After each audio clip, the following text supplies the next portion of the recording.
पूजा का भी एक क्रम है शिव पुराण में। पूजा तो आप रोज करते ही हैं, लेकिन एक पूजा का जो क्रम यहां पर लिखा हुआ है वो पूजा का क्रम मैं आपको बता रहा हूं महाराज। पहले हम लोग ये समझें कि पूजा किसे कहते हैं। तो कहा भैया पूजा का मतलब होता है भगवान के चरणों में समर्पित हो जाना।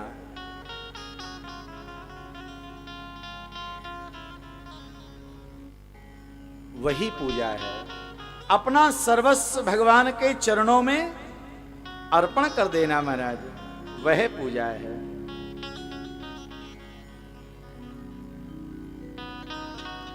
सबसे बड़ी पूजा जो भगवान के शिव पुराण में बताई है वो पूजा है महाराज पार्थिव पूजा है। मिट्टी के भगवान का निर्माण करना, उनका श्रृंगार करना और उनकी पूजा करना, विसर्जन कर देना, ये क्रम रहता है। ये बहुत बड़ी पूजा यहां बताई गई है महाराज।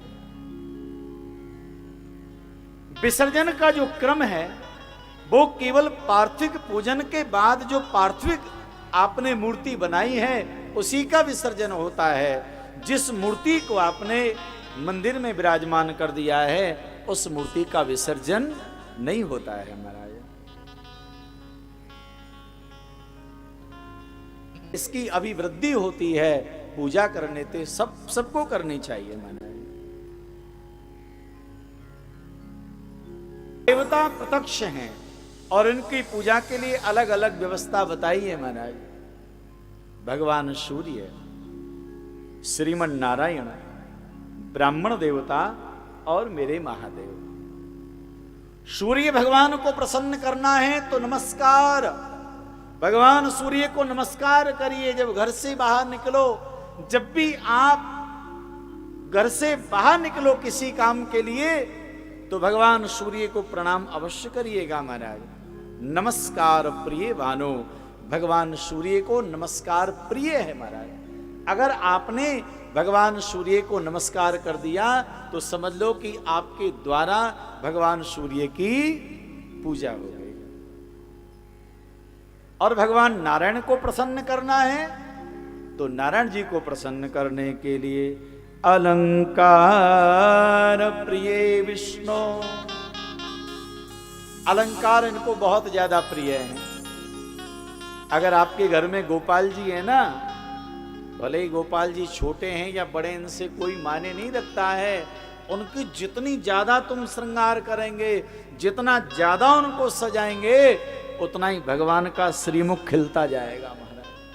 उनको बढ़िया बढ़िया पोशाक, बढ़िया बढ़िया वस्त्र, उनको बड़ा अच्छा लगता है महाराज। नारायण की कन्हैया की पूजा में श्रृंगार करो आप, और जो भी भजन करें वो अच्छी बात है, आप करते रहो। लेकिन जितना ज्यादा सजाओगे, जितना ज्यादा श्रृंगार करोगे ना, उसी समझ लो कि आपकी पूजा हो रही है। भगवान को श्रृंगार बहुत ज्यादा प्रिय है, श्री कृष्ण को, नारायण को। और तीसरे देवता हैं ब्राह्मण देवता। इनको क्या प्रिय है, इनको प्रसन्न करना है तो ब्राह्मण मधुर प्रियम। अभी पहले समय का श्लोक है, ब्राह्मणों को मीठा खिलाओ महाराज, उससे बड़े प्रसन्न होते हैं। और भगवान महादेव को यदि प्रसन्न करना है तो जल धारा, जल चढ़ाइएगा। जितना ज्यादा जल चढ़ाओगे भगवान रीझते जाएंगे। किसी ने कहा आखिर जल क्यों चढ़ाया जाता है भगवान को? आप जानते भगवान रहते कहां पर हैं? कैलाश पर रहते हैं, मानसरोवर रहते हैं, केदारनाथ रहते हैं, वहां पर बर्फ ही बर्फ है महाराज। अब कोई ठंडे प्रदेश का रहने वाला अगर हमारे राजस्थान में आ जाए तो भैया बताओ वो फिर कैसे रह पाएगा? बिल्कुल महाराज, जल धारा। इसलिए भोले बाबा को कोई जल चढ़ाता है ना, वो बहुत अच्छा लगता है महाराज। वो गदगद हो जाते हैं, प्रसन्न हो जाते हैं। तो जल बहुत ज्यादा प्रिय है। एक कारण ये भी है महाराज, जल शिव जी को ही चढ़ाया जाता है। क्योंकि बाबा दिगंबर वेश में रहते हैं और देवताओं को इसलिए नहीं चढ़ाते क्योंकि वो श्रृंगार में रहते हैं।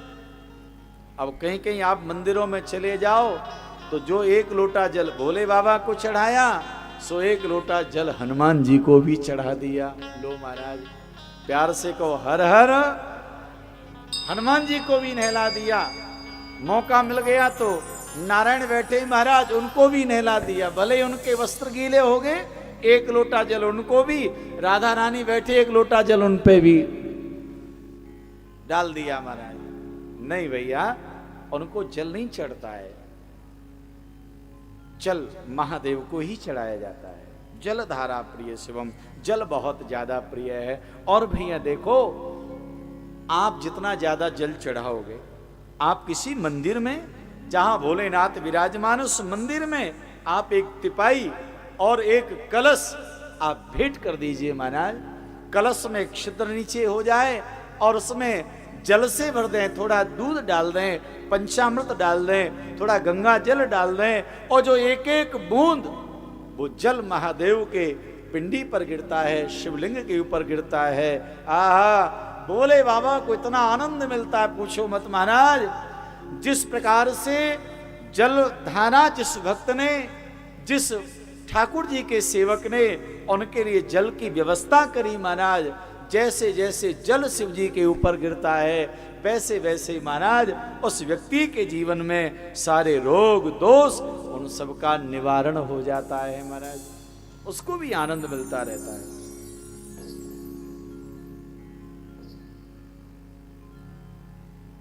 पूजा का बहुत बड़ा विधान है भैया। सबसे जो छोटी पूजा है वो एक उपचार की पूजा है, और वो एक उपचार वाली पूजा कौन सी है? जल चढ़ा दीजिए आप। एक उपचार माने एक प्रकार की सामग्री आपने चढ़ा दी। अगर आपके पास में समय है तो न और बड़ी पूजा कर लो। वो पूजा है पंचोपचार पूजा, 5 उपचार वाली पूजा है।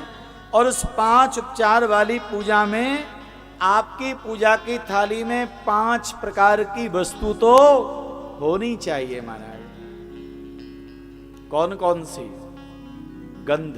अब थोड़ा सा ध्यान से सुन लीजिए महाराज। गंध हो,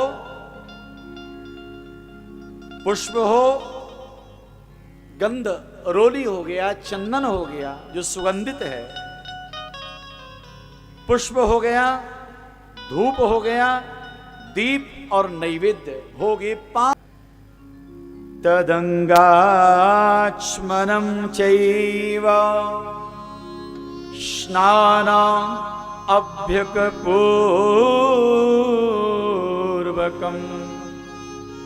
वस्त्रं गंधं तथा पुष्पं धूपं दीपं निवेदनम्।